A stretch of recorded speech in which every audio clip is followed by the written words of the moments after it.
On l'appelait Issa, un homme pauvre, simple, mais plein de courage.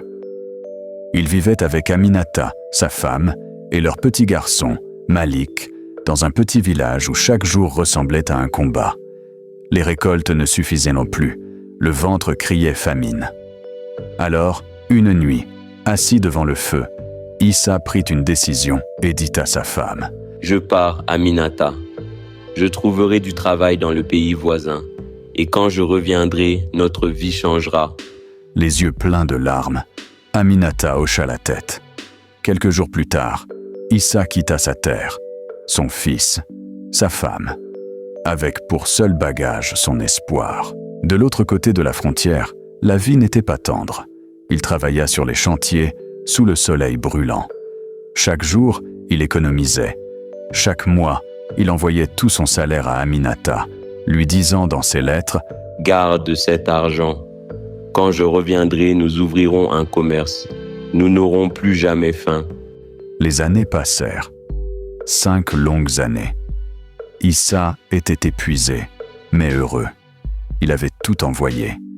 Il rêvait déjà de serrer sa femme et son fils dans ses bras. Le jour du retour arriva. Issa voulait faire la surprise. Il rentra au village sans prévenir personne. Son cœur battait fort à mesure qu'il approchait de sa maison.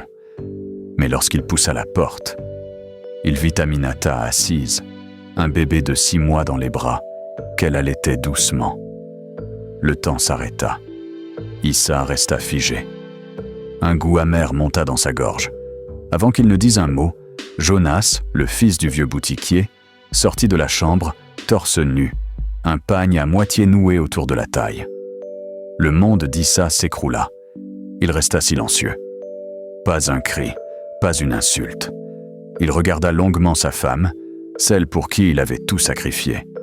Puis, il dit d'une voix calme : « Je t'ai tout donné, même ma jeunesse.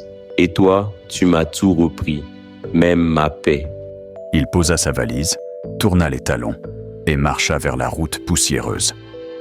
On raconte qu'il ne s'est jamais retourné et qu'aujourd'hui encore, certains disent peut l'avoir vu marcher seul, quelque part, là où les cœurs brisés vont chercher le silence. Qu'est-ce que vous auriez fait à la place de Issa ? Mettez votre réponse en commentaire.